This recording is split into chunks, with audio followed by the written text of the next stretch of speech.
So 2021 happened. I think we all hoped it would be better than 2020, and in my head it was better, but what I think actually happened was we all got through 2020, so by the time 2021 came around, we're all kind of used to how much of a disaster reality is. Anyway, like many people, I played games this year and it was fun, and I've gotta say I played some legendary games this year that I can't wait to share with you. I'm so excited to talk about all of them.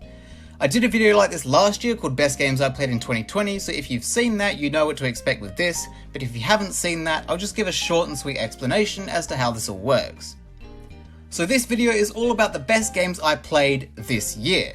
That doesn't necessarily mean that the games on this list were released this year, it just means I played them for the first time this year. If I'd restricted it to games that came out this year, the video would be over in about 2 minutes. So the only rule is that I have to have played the game for the first time in 2021. Last year the games weren't listed in any order, I just sort of went through them as I remembered them, but this year we actually have some structure. The games will be talked about in the order I played them in, so it's nice and chronological, and you'll see the games I played as the year went by from start to finish, from January to December, from day 1 to day 365, or 366, I can't remember if it was a leap year this year. You'll also notice that there's no gameplay footage, and there are a few reasons for that. The first is for consistency. There are a couple of games where I just don't have the equipment to record footage for, and I wouldn't be happy if some games had footage and others didn't. That would really annoy me, so I've just decided to have no gameplay footage at all. Instead, you'll probably see the box art and title for the game that I'm talking about. The second reason is that since this is a more casual, chill sort of conversation and will sort of flow like a podcast or a radio show, I feel like having gameplay footage would be more of a distraction than anything else. What matters is me chatting about the game, not me showing off how badly I suck at whatever game it is. And the third and final reason for no gameplay footage is because I'm lazy. So now that we've got that out of the way, let's start talking about these games. So the first game I played this year was The Legend of Zelda: Ocarina of Time, specifically the 3DS version. Now there's a funny reason as to why I ended up playing this game. I'd never really been interested in Zelda. It always looked kind of boring to me from what I'd seen of it. It didn't really appeal to me. But I was convinced to by a friend I went to school with. He is a massive fan of The Legend of Zelda. He's played all the games countless times. You know the type of person. And I used to find it really funny by calling all of the Legend of Zelda games bad, just because he got really annoyed at it, and his reaction was always priceless. He'd always try and defend the games, saying how they're the best games ever, and yada yada yada. Obviously that's not the pinnacle of comedy, but I found it pretty funny. Anyway, I was eventually convinced to actually give The Legend of Zelda Ocarina of Time a try, because I'd been calling it bad for years and years and years, even though I'd never actually played it. So I decided to give it a go, to sort of try and validate myself, and I was actually proven wrong. I really, really enjoyed the game. From looking at Ocarina of Time, I could never really see why people always called it the best game of all time. I didn't really understand it, but having played it, I sort of get it now. It's a very, very fun game. First of all, like the sort of world building, I know like The Legend of Zelda has lore that's just incredibly complicated and hard to understand, so I was sort of diving into it with no prior knowledge, but even so, I found myself immersed in a very enchanting sort of world. I mean, obviously it's quite hard with the technology. The original was an N64 game, I think, so they only had so many polygons to work with, but even still, they managed to build a very captivating and interesting world. I found the gameplay to be really fun. I loved the puzzle solving aspect and the problem solving in the temples. It's hard to choose a favourite. I did enjoy all of them, except for the one inside of that fucking stomach of Lord Juba Juba, or whatever the fuck he's called. That temple can go fuck itself. But the rest of them were really fun. I specifically remember the darkness one, where you couldn't see the traps and you'd fall through sort of illusions. I found that really cool. I thought that was really fun. There was also the water one. I really enjoyed that puzzle because it actually confused me. It's very rare in a game these days where I'll find myself genuinely stumped and not know what to do, because a lot of games these days really hold your hand, and I actually felt, I guess, happy that I was struggling, which is a very weird sort of feeling to have. And it's sort of weird saying it out loud, but I really enjoyed getting stuck in that temple, in that water temple. I also loved the whole open world. It opens some element of it. It wasn't anything like Skyrim or what I assume Breath of the Wild is like, but it was quite open, and had some room for exploration, which was fun. The combat was surprisingly engaging. I didn't expect the combat to be so interesting, but I did like how it worked. It felt very natural. The one thing I didn't really like, aside from the stomach temple, was having to switch between young Link and adult Link every so often.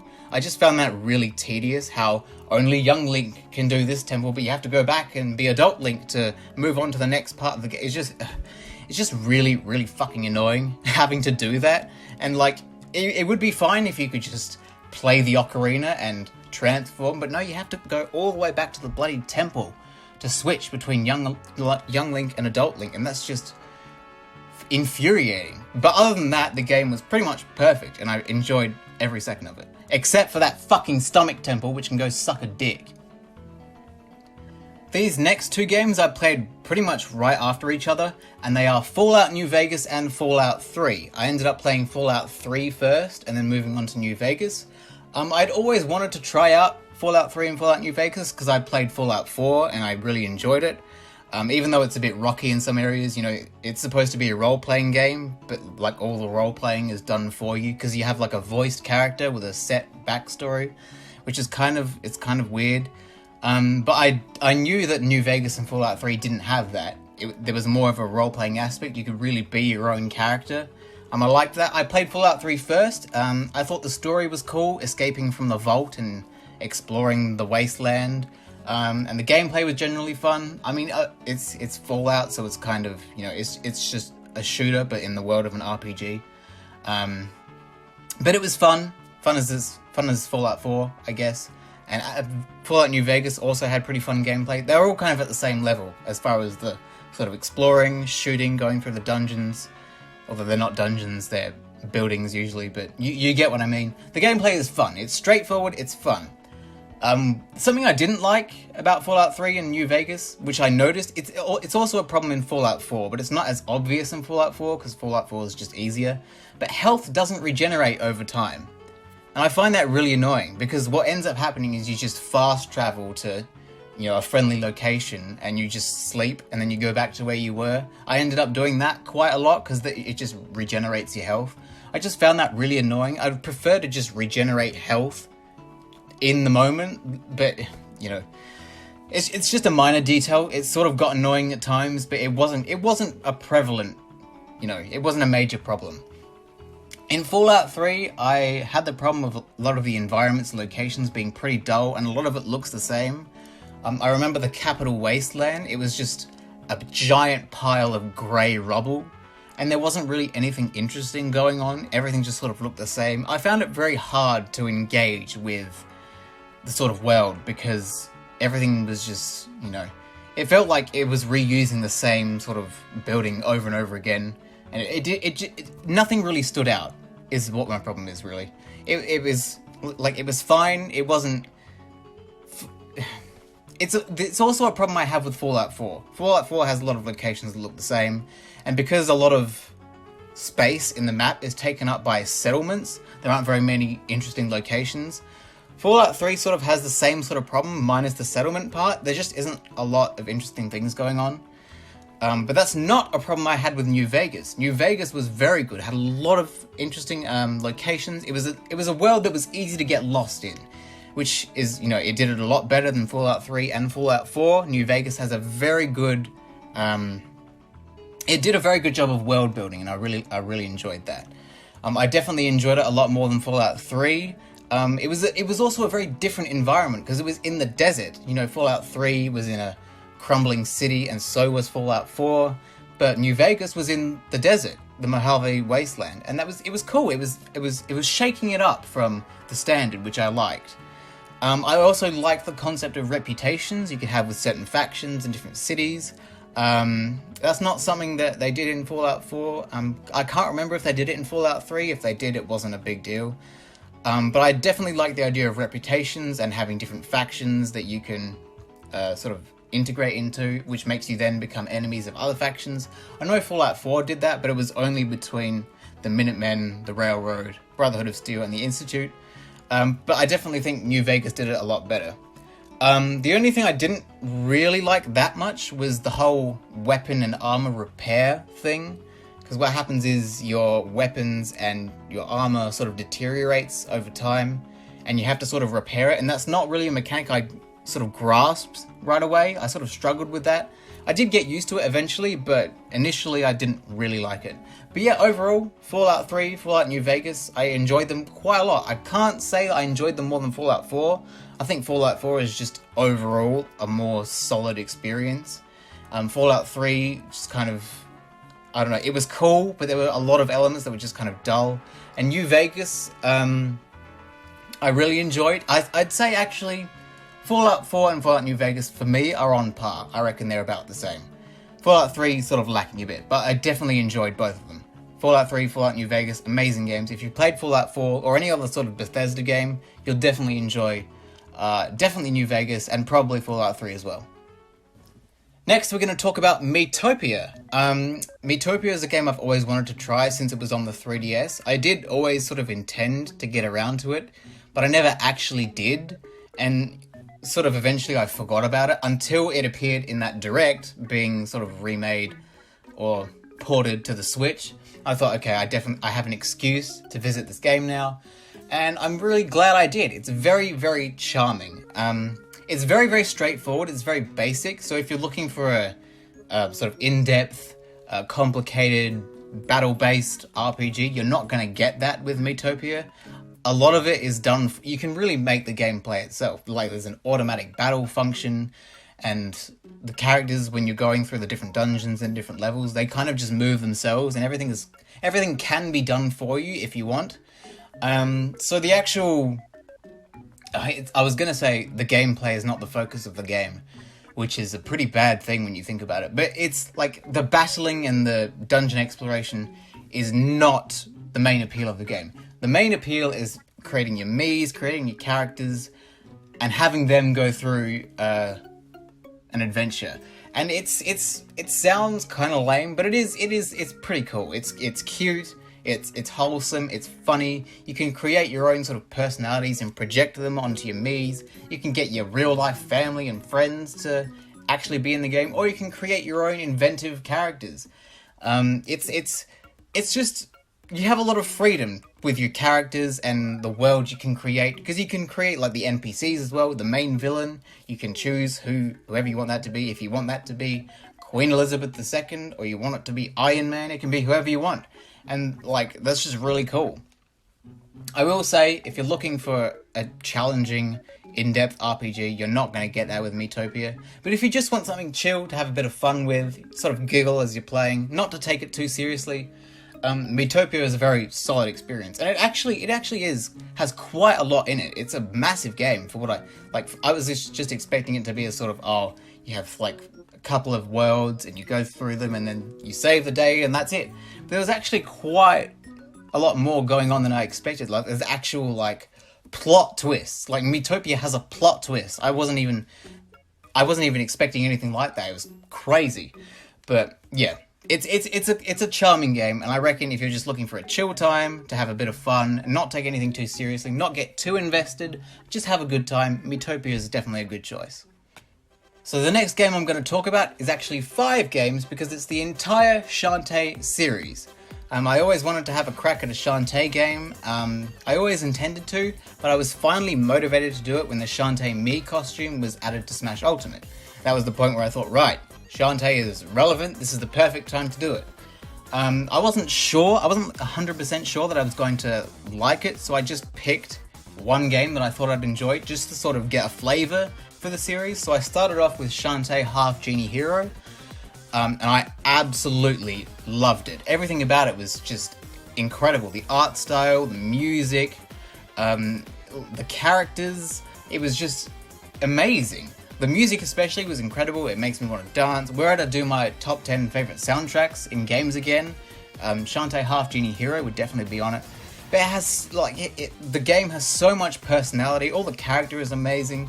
It has a pretty good level of challenge, which I wasn't expecting. I thought it was going to be kind of easy, but it actually gets pretty tricky. Using the belly dance transformations, that's a pretty wicked mechanic. I like that. It adds new layers of gameplay without straying from the core idea, which is a 2D sort of Metroidvania platformer, which I guess is the official genre. But yeah, the transformations, being a monkey, an elephant, a mermaid, whatever, it adds a lot more layers to the actual gameplay. It also opens up exploration, which is an aspect I wasn't actually expecting to see in the game. You can actually explore the levels and find secrets, which not a lot of games do anymore. Everything's just sort of, here, this is everything, this is where you need to go, you need to do this, everything is here, nothing is hidden, we're not going to play any tricks on you. Back in the day, in sort of 90s, early 2000s, there'd be secrets everywhere. So it's good to see that there are secrets in this game as well. The boss fights were done incredibly well. They were very creative. They actually made you think at times. That was fresh, because a lot of games I play usually have terrible boss fights. You know, Crash Bandicoot, Spyro the Dragon. Sly Cooper has terrible boss fights too. But Shantae actually has decent boss fights, so I was happy with that. The story was nothing too special, but that's okay. It's not the game's main focus, so it was alright.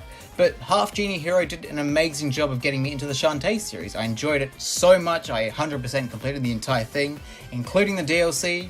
And I loved it so much, I went back to play the other games in the series. And I even took it a step further to make a whole video about the series because it was so enjoyable. So the other 4 games, Shantae, Shantae Risky's Revenge, Shantae and the Pirate's Curse, and Shantae and the Seven Sirens, they're all pretty much the same, but they all have little things different about them.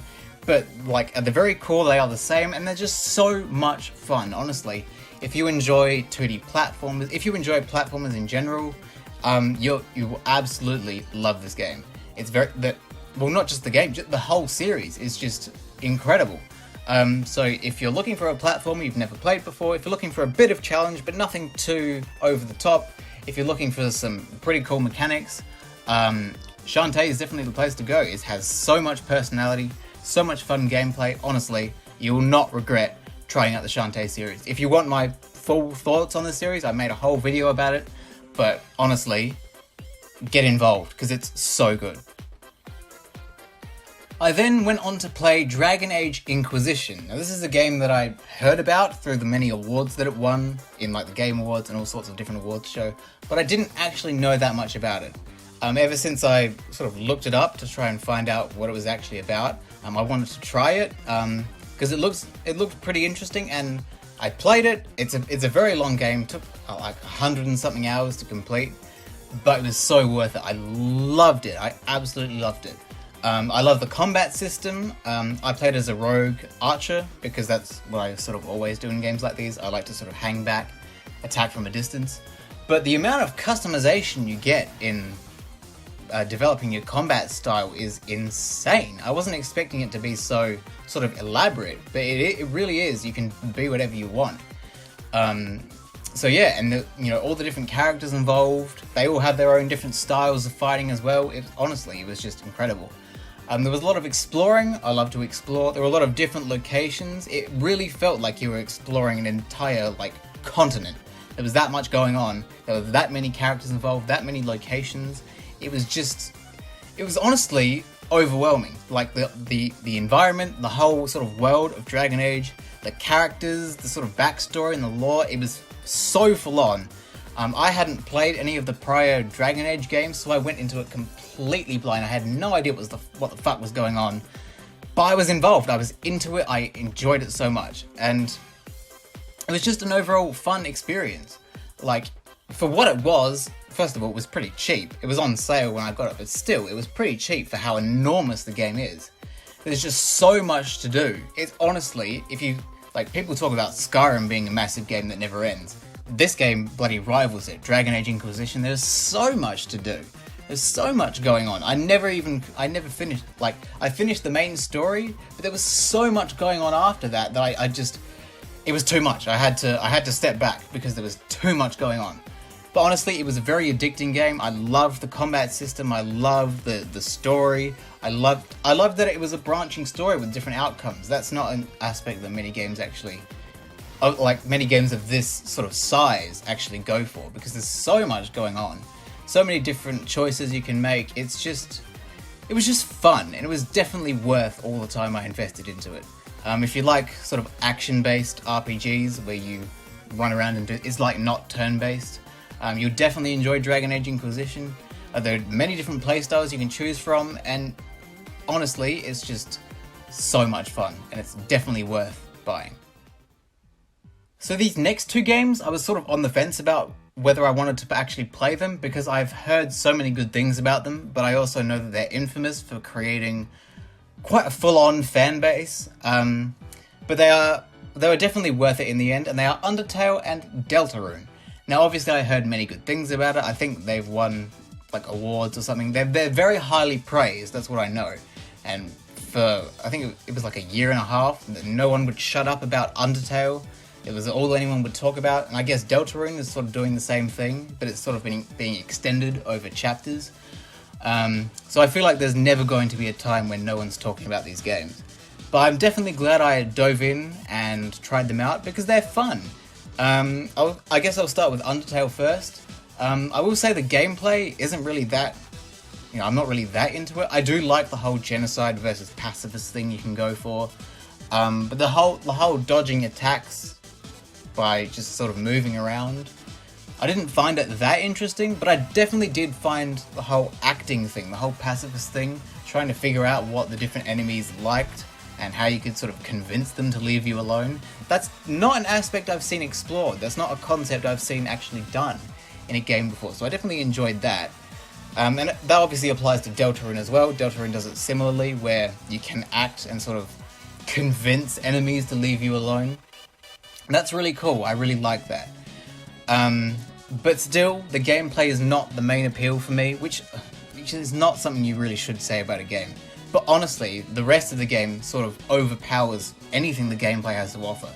Because Undertale and Deltarune are so funny. Like, they're just funny games. They're exactly my kind of humour. I mean, never really fails to make me laugh. Characters like Papyrus, Metaton, and in Deltarune, I found Queen in the second chapter to be absolutely hilarious. I actually found myself like proper belly laughing. That's not something that games can make me do very often. But Deltarune did it pretty well, and Undertale did it well as well. I find it pretty hard to believe that Toby Fox did most of it on his own. That seems like quite an achievement for one guy. I know he's quite good at this type of thing, but still, it's pretty impressive. Yeah, I'd say overall I enjoyed the experience. I'm not going to say it's like the best game ever. I know a lot of Undertale Deltarune fans think that it is the greatest creation to ever exist. I'm not going to go that far and say that, but it was definitely very, very enjoyable. And if you want a sort of chill RPG, well, it's not chill because it can get pretty full on depending on the route you take. But if you want a sort of world you can get invested into and have a good time in, Undertale and Deltarune will definitely give you what you're looking for. The next game I played is a massive deal in the history of video games, and that's Final Fantasy VII. Now, obviously, this is praised as being one of the best games of all time. I had never played it before, I've not seen much of it before, so I was very curious to see why it was held to such high status. And having played the whole thing, I can say it definitely deserves it. I was captivated from start to finish. I was sort of worried, with obviously it being the 7th Final Fantasy game, that I missed out on 6 games worth of backstory. But I was delighted to find out that that was not important, because it's its own sort of world, it's its own story that's not really that connected with the games before, or at least not that I was aware of. But yeah, it was a really, really fantastic game. And it took about 60 hours to beat, and it was worth every bloody second. I enjoyed it so much. The story was pretty cool. I liked how it sort of started off as being this sort of anti-corporation, save the environment sort of thing. And then it just sort of turned into, oh, this deity is trying to destroy the world. We better do something about that. Yeah, honestly, I can't think of a single terrible thing about it. The story was captivating, the characters were amazing, obviously Cloud. Sephiroth is an amazing villain, probably one of the best villains I've ever seen in any game or any piece of media. He was just so well written, so well designed, so well executed. Sephiroth is amazing, definitely deserves his place in Smash. Just thought I'd bring that up.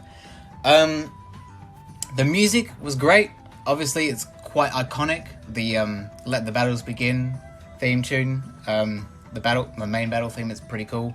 Obviously, "One Winged Angel," that song is pretty iconic as well. But even just sort of like the overworld themes were pretty, you felt sneaky, you felt a bit cheeky, things got a bit intense. There was a bit of everything, and I really liked that.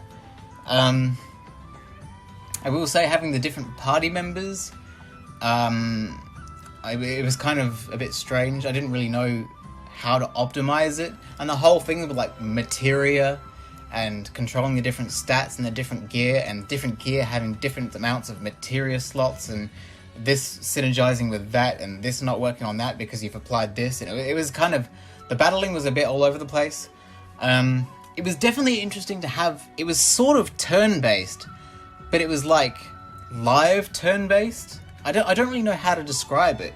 Like you have to wait until you're able to act, and your opponent will have to act before you, but you can also like switch your turns around and act at different times and time your moves to different things. It was crazy. But I definitely enjoyed the gameplay. It was fun. The battle system was fun. The whole thing was just, I know it's like my thoughts are probably very incoherent, but there's just so much to praise, and I can't condense it all down into a logical sentence. I will say, I do have one complaint. And it's because in the overworld, and like during the cutscenes and stuff, it can be hard to take it seriously, because a lot of it just sort of looks like sort of cheap Play-Doh models. They look really sort of stupid. They look very sort of rigid, very stiff. They look like they're made of clay. It was quite jarring with a very serious story to look at these sort of cute Play-Doh characters. I don't know, that's the only thing that sort of ruined it a little bit, was that. But the rest of it was just incredible. I cannot recommend it enough. It's on Nintendo Switch. It's probably on PlayStation Store. It might even be on Xbox. I don't fucking know. But definitely pick it up. It's worth every cent you pay for it. The next game I played was Octopath Traveler. To be honest, even though I played it quite recently, I can't remember why I ended up buying it. I think I just sort of saw a trailer for it randomly, and it sort of interested me. I think it was the art style that gripped me. I love the art style. It's sort of like it was a beautiful contrast between the pixel art and the sprites mixed with the sort of HD special effects. It just looked really, really stunning. And I think it's the same sort of style they're using in Triangle Strategy, which is a game I'm interested in and can't wait to play whenever that comes out. But yeah, Octopath Traveler just looked amazing. I think it was that art style that really sort of drew me in and made me want to play it. And I'm glad I did play it, because it's a fantastic game. I love the battle system. It's an interesting take on the traditional sort of JRPG battle system, in the sense that, well, obviously sort of strengths and weaknesses, that's not new, but the sort of way that enemies have, there was a special sort of name for them, but they have obviously hit points that you sort of take away. When it gets to 0, they die, but they also have this sort of break mechanic, where if you hit an enemy a certain amount of times with a weakness, they get stunned, and they have like a moment of a weakness you can capitalize on, do loads of damage, and absolutely obliterate them. That's not really something I've seen before. It probably has been done before, but I really enjoyed sort of using that break mechanic to strategize and figure out the best way to take down the bosses. And it got quite challenging, especially towards the end, where you're sort of starting to get a bit underleveled, and the bosses are getting tougher, and their strategies are getting wilder, and you sort of really have to think, okay, what's the best way to deal with this? If I hit, if I break this enemy now, that's going to leave me open for attack the next round, which is not what I want to do, so I'm going to leave it and break them on the next round, and it's just really full on, and you really sort of get into it, and you really have to concentrate with what's going on. It's quite complicated. It's more complicated than I was expecting. Which is a common theme. I'm starting to get the impression that maybe I'm not as clever as I think I am, and I'm just sort of being overwhelmed by fairly simple game mechanics. That's not really the revelation I wanted to have today. But anyway, I love the battle system. It was captivating. It was an interesting take. I loved it. I found it really enjoyable. I also loved the music. The music was just absolutely incredible, and the way each character has their own sort of theme, and they integrate into the battle themes, and it really gets you hyped up and really into it, and sort of it really helps you immerse you into the world, which is not something I find easy to do on sort of sprite-based games, because it's like so obviously like fake and not real. So like, even though there are all these sort of pixels and sprites going on, I really found myself immersed in this world. I also find like the way you choose your protagonist to be quite interesting, because if you're not familiar with the concept, if you've not played Octopath Traveler, what it is you have 8 protagonists. They all have names. I'm not going to try and remember them because that would be embarrassing. But at the start of the game, you pick one of the 8. And what you have to do is you have to go around the world doing your own sort of quest. My protagonist was Therion. Therion's whole story is that he tried to steal a jewel from a noble's house, but he ended up being tricked and was forced to help them recover their treasure or something like that. That was my protagonist, and that was a story. That was my main story in my playthrough. But what you do is you go around the world and you go and meet the other 7 protagonists, and you recruit them and you help them out with their stories. And basically what it is it's 8 stories going on at the same time. And you sort of choose what order you want to do them in, you choose which story you're going to follow next. And honestly, like, it's just a really unique way of telling a story, and it sort of all sort of joins up, and they all sort of intersect, and it's pretty cool. Each individual character's story is great. You sort of get invested in what's going to happen, sort of how they're going to deal with the trials ahead, and you have the 7 other characters interacting with that story, and it's just really cool. But it sort of backfires on itself because of the way the progression works. You sort of have to do it with you can't really do one story at a time because of the way the level progression works. So you sort of have to do, well, they're split into chapters. Each story has 4 chapters, so in total there are 32. You sort of have to do chapter 1 of all the 8 characters, and then chapter 2, and then chapter 3. You can't really do chapter 1, 2, 3, 4 of one character and then move on to the next one. I guess you could try that, but it would be pretty difficult. And because the way it's sort of disjointed at times, it can be pretty easy to sort of forget what the story is about. The storytelling is very stop-start and can make the whole thing feel a bit disjointed. But if you really pay attention and you really get into it, that's not going to be much of a problem. You're going to invest in the story that's going on. And yeah, it's just really captivating. And I really enjoyed every second. It took quite a while to beat. I think it also took about 70 hours. I think if you like total up the amount of hours I spent playing games this year, it would be cause for concern. But it was just enjoyable every second, and I loved every second of it. So if the idea of Octopath Traveler having 8 different protagonists participate in their own stories and having them intersect, if that interests you, or if you're interested in the unique battle system or even the art style, you'll enjoy Octopath Traveler 100%. I then went on to play Pokemon Brilliant Diamond and Shining Pearl. Now, to no one's surprise, Pokemon fans were very divided on these games.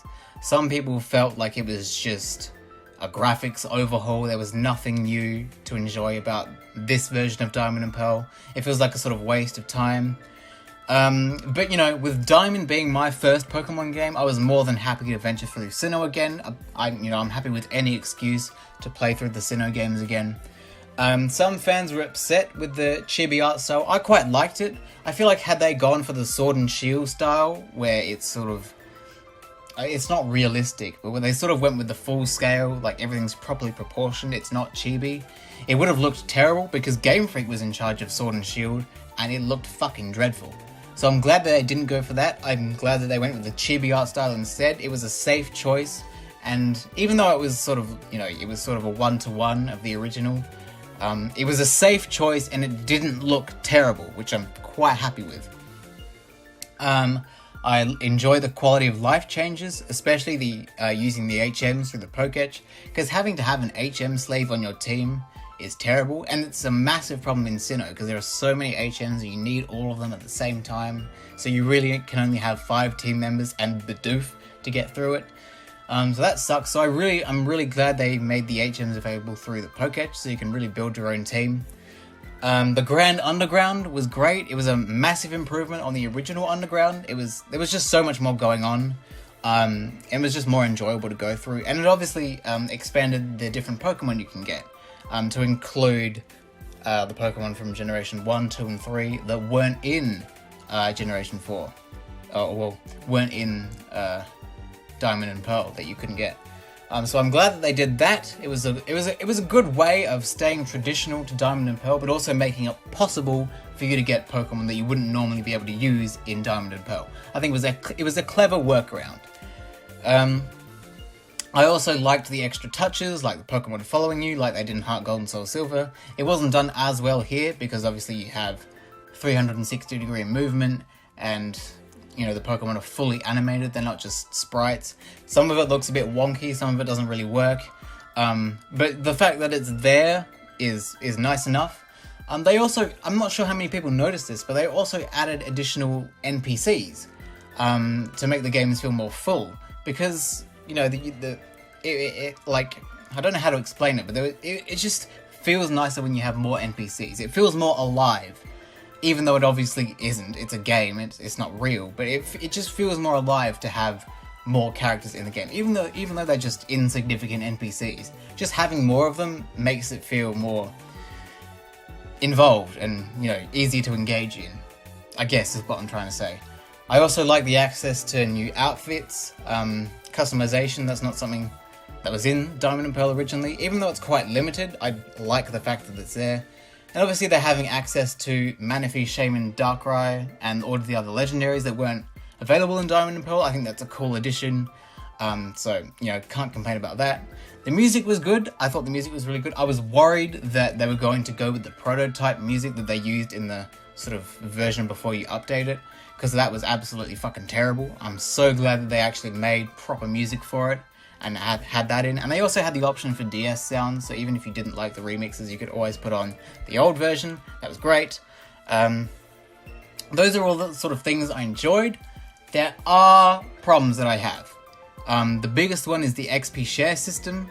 It means pretty much for the entire game you're constantly over-leveled until you reach the Pokemon League. So I found at every gym I was about 4 or 5 levels above, and there was absolutely no challenge in it whatsoever. I was pretty much about 5, 6, 7 levels ahead of the game most of the time until the very end of the Pokemon League. I was actually quite happy with the Pokemon League, even though it used their Diamond and Pearl team. So Flint, the Fire-type Elite Four member, only had 2 Fire-types. 40% of his team was Fire-type, and 60% was not. That's so stupid. But even so, the Elite Four was quite challenging. And because I guess the way the level curve works, I was actually under-leveled for Cynthia anyway. So it's quite weird how you can be over-leveled for pretty much the entire game until the very end, where Cynthia fucks your shit up. Cynthia, honestly, was... Jesus Christ. I thought I was ready. I thought I had mentally prepared to face Cynthia after all these years, to be prepared and just ready. I know how the game works. I'm ready to do it. And she fucked my shit up again, just like, however many years ago Diamond and Pearl was. It was a nice feeling to actually struggle right at the very end, because the whole game up until that point had been so ridiculously easy. To then go, sort of breeze through all that and then get to the very end and struggle was good. It wasn't like the whole game was a pushover. It all built up to Cynthia being the ultimate final boss. And I think I would say that Cynthia in Brilliant Diamond and Shining Pearl is the most challenging battle in any Pokemon game. I'll go on record to say that, because I genuinely believe that to be the case. I also came across some audio bugs, like certain menu and battle sound effects just wouldn't play, and it was quite strange. I also didn't like the lack of Platinum content, mainly no Battle Frontier. Why would they not put the Battle Frontier in? It's not like people were hammering over only having the Battle Tower. The Battle Tower is part of the Battle Frontier. So why did they not expand it to include the other 4 facilities? Why would they not fucking do that? It's so stupid. I mean, they also brought back one-use TMs for some reason. I don't know why they would do that. Because what they ended up doing was they were one-use TMs, but they gave you 3 of them.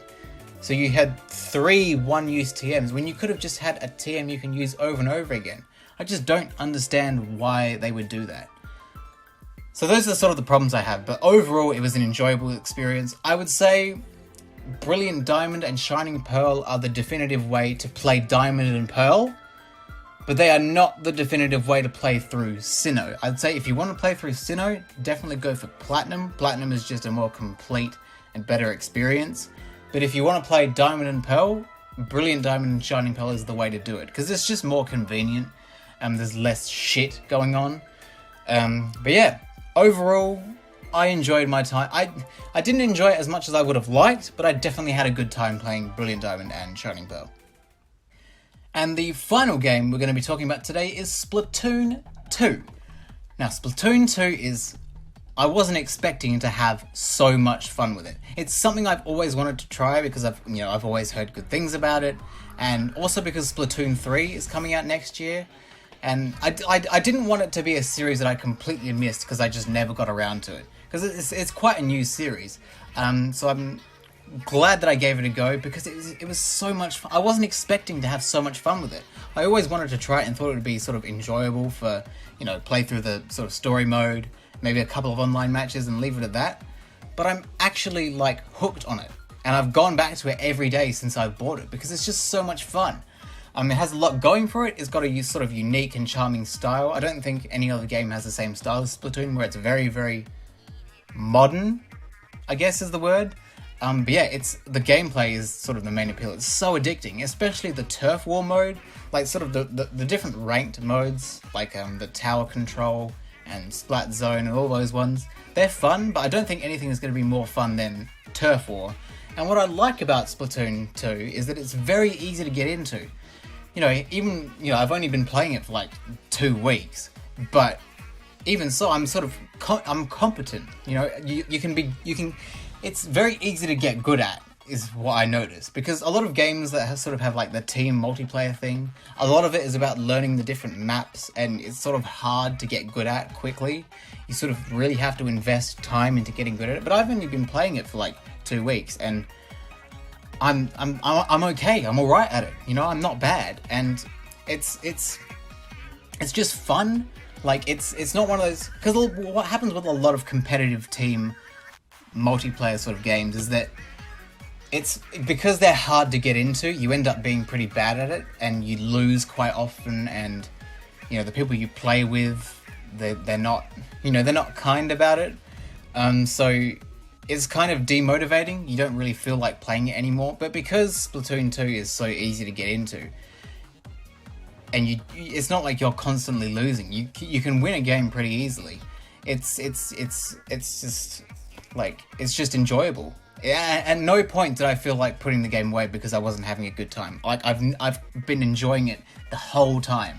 Even losing, I enjoy playing the game. Just the experience, going through the motions of playing the game is just enjoyable. And I think the reason is because it's not based on, how many kills you get, or how many, I don't know, what other modes those sort of games have. Sort of death, like Call of Duty and Battlefield, it's all about deathmatch and getting the most kills, and the team with the most kills wins. That sort of style means games can end up being pretty one-sided. There'll be one team that's just sort of gets an early lead, and you just can't catch up at that point. There comes a point where you just can't win because they're just so far ahead. And it also happens the other way around. You can get so far ahead where there's just no chance you can lose. And it just sort of I don't know, the game is decided sort of halfway through. But with Splatoon, because the main mechanic is about ink and covering the map in your player's color, the tide can turn at any moment. And because the matches are only 3 minutes long, you really have to the winner could be decided in the last 30 seconds. And it's just, I don't know, it's really frantic. You get really into it. Anyone can win at any point. There's no point where there is no chance a team can win. And that's what I really like about it. It's not about the number of kills. It's not about scoring points. It's about covering the stage in your color. And it just doesn't reach a point where there's no way to win. It doesn't reach a point where it's one-sided. There's always a chance you can make a comeback. And I think that's what's so addicting about it, is you can always win. No matter how badly you've done at the start, you can always come back and win. And I think that's really cool. There's also a lot of variety going on. There's so many different weapon types, so many different gear, so many different customization going on. It's just like you've got so much choice. You're spoiled for choice, and there's so many different ways you can play. It's not just running around the corner and shooting with a different type of gun. You could use a splat roller, you could use a paintbrush, you could use, you know, anything. Like, well, not anything. Obviously the game has predetermined weapons, but you know, it's just fun. There was the single player mode that I mentioned. It's a story mode. The story wasn't that captivating. You know, the whole thing was like, oh, this person's gone missing, and so has the source of power for the city. Go find them. It was pretty straightforward. It wasn't that captivating, but it definitely was fun to play through. The main premise of it is you're set these different levels, and you're supposed to use specific weapons to sort of navigate the stages, complete the obstacles, defeat the enemies, that sort of thing. And it was fun to do. It definitely helps you familiarize yourself with the weapons, which is obviously what I did first. The first thing I did was the story mode, so I could sort of just get used to playing the game. And it does a very good job of easing you into it if you've never played before. And the different challenges can get quite complex. You really have to think about how to use the weapons to get through it.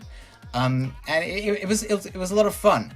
And that fun was expanded in the Octo expansion, which is the DLC. And it adds so many fun and tough extra challenges. Like, honestly, some of those challenges were so well designed and they were so much fun to do.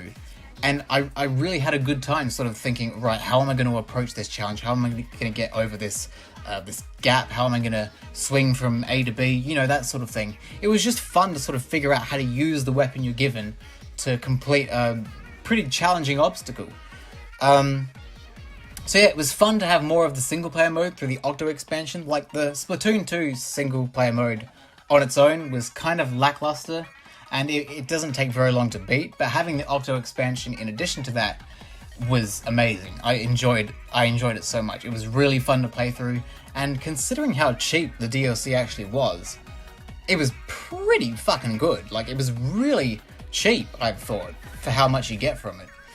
But anyway, I think Splatoon 2 is just an absolutely phenomenal game. I love it. I've been playing it for, you know, pretty much every day since I got it. It's so fun, so addicting, and it's got me really excited for Splatoon 3. So if you like sort of team-based shooters but aren't really that into Call of Duty or Battlefield or everything like that, because it's all kind of the same anyway, Splatoon 2 and what I assume Splatoon 3 will be like, they're going to be perfect for you. They're so much fun, so addicting, very easy to get into, so you don't have to worry about being bad, because you'll get into it pretty quickly.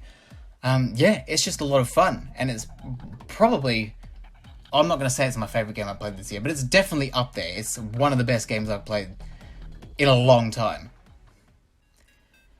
So yeah, those were the best games I played in 2021. I've had a great haul this year and played some legendary games. You know, Final Fantasy VII, Ocarina of Time, Splatoon 2, the Shantae series. I've had a fantastic time playing games this year. I enjoyed every single second of it. Let me know in the comments the best games that you played in 2021. I'm interested to see what you've all been playing. Remember, they don't need to be games that were released in 2021, they just have to be games you played for the first time in 2021. And I'm looking forward to reading what you've all been up to. And yeah, I hope you will have a great new year, and here's hoping to a half-decent 2022.